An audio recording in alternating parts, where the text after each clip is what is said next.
Ce mardi 13 juin, c'est Frédéric qui a été désigné grand gagnant de Koh Lanta, le feu sacré, après des semaines de jeu sous haute tension. Vainqueur des poteaux, le jeune aventurier a eu la lourde tâche de choisir la personne qui l'accompagnerait en finale, et son choix s'est finalement porté sur Tania, qui s'est inclinée face à lui lors de la grande soirée sur TF1. Fin stratège de l'aventure, Frédéric a su convaincre les membres du jury final de Koh Lanta, le feu sacré, qui l'ont désigné grand gagnant de cette édition pleine de rebondissements. Pour Voici.fr, le trentenaire est longuement revenu sur son aventure, et notamment sur sa décision très commentée de choisir Tania pour l'accompagner en finale, au détriment de son acolyte Nicolas. Voici.fr, étiez-vous honnêtement surpris par votre victoire ? Frédéric, je m'y attendais un peu mais je n'étais pas certain. Je n'avais pas toutes les informations.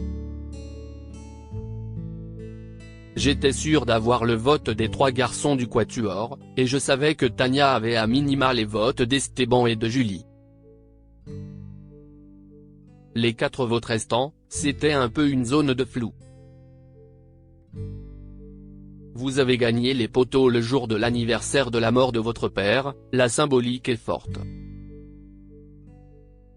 Cette date aura toujours la symbolique initiale, mais désormais il y aura de la lumière dessus. Je pourrais me dire aussi que si est la date à laquelle j'ai gagné les poteaux de Koh Lanta, ce qui n'est pas anodin. Auriez-vous pu tenir encore longtemps sur les poteaux si les 2 autres n'étaient pas tombés ? J'étais vraiment bien sur les poteaux, j'aurais pu tenir. Je m'étais déjà préparé pour le retrait de la 3e clavette, et j'étais même un peu déçu de ne pas pouvoir aller jusqu'au bout de l'épreuve. Vous avez assumé de choisir Tania car vous auriez plus de chances de gagner contre elle. Avez-vous eu peur de la réaction de Nicolas ? Oui, complètement.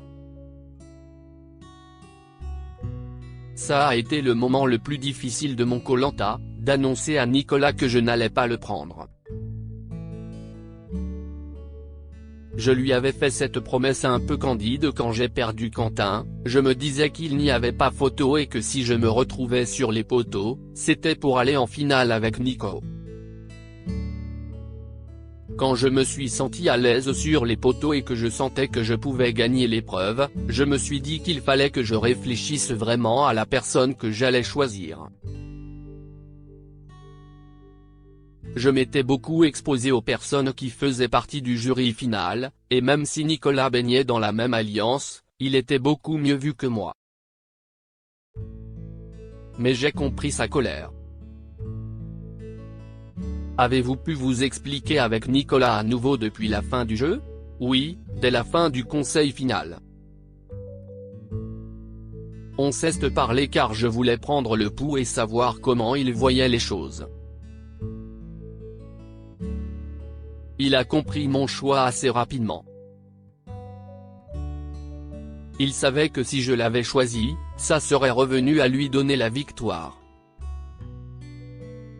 Ne vous êtes-vous pas trop exposé à cause de cette alliance à 4 ? J'avançais au jour le jour, mais je n'avais pas anticipé le fait qu'il fallait quand même que je garde dans la poche les personnes que j'éliminais et qui rejoignaient le jury final. Nicolas avançait dans une position beaucoup plus favorable.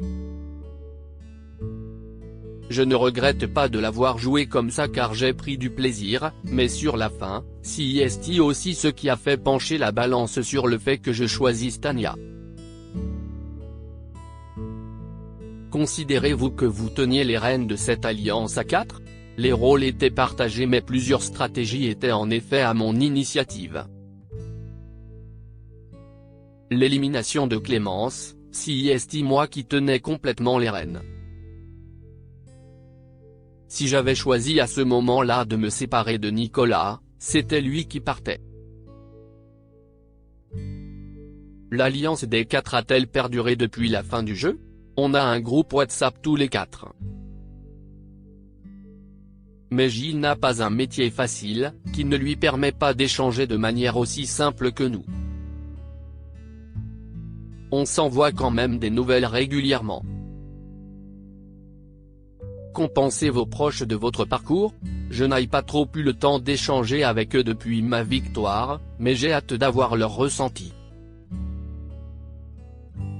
Ma mère, ma sœur et mes nièces étaient sur le plateau et elles étaient très fières.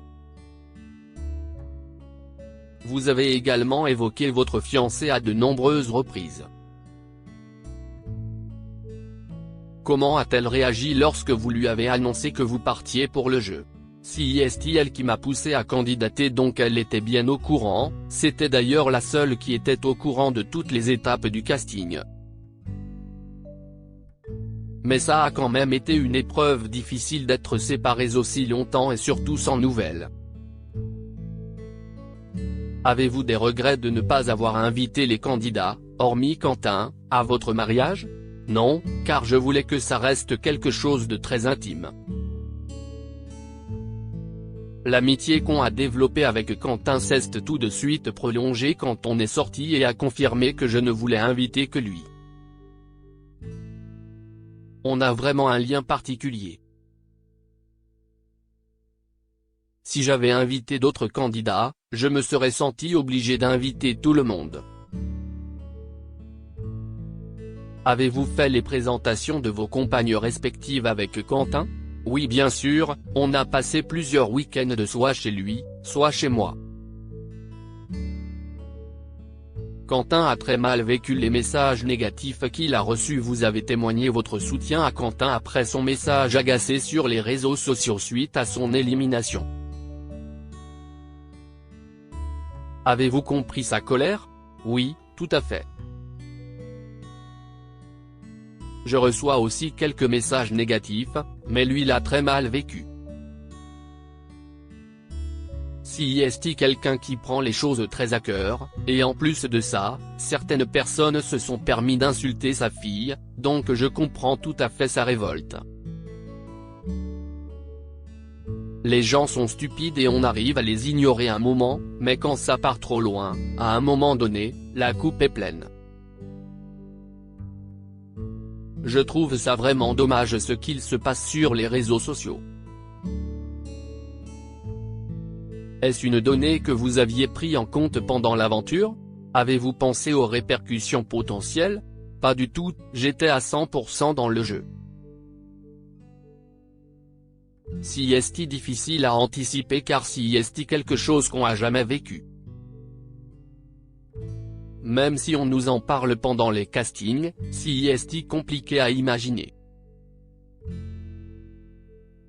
Ma famille m'a reconnu, donc je suis très content du jeu que j'ai fait, malgré les messages que je peux avoir sur les réseaux, je ne changerai absolument rien. Si j'avais un petit regret, si est de me dire que j'aurais dû réfléchir à 2 fois avant de dire à Nicolas que je le choisirais pour la finale. Comment avance votre projet de bar à cocktail? Ça avance très bien, il a été initié il y a plus d'1 an, avant même que je candidate pour Koh-Lanta. J'ai 2 associés. J'ai fini de créer la carte des cocktails inspirée de mes voyages et de mes rencontres, et là je travaille activement sur la partie food. On espère une ouverture pour mi-2024, en région parisienne. Ce projet aurait-il vu le jour sans les 100 000 €? Tout à fait, si est le projet d'une vie. Quoi qu'il arrive, je l'aurais fait. Mais si est sûr que la somme va aider car ce type de projet demande beaucoup d'argent. Mais ce projet aurait vu le jour dans tous les cas.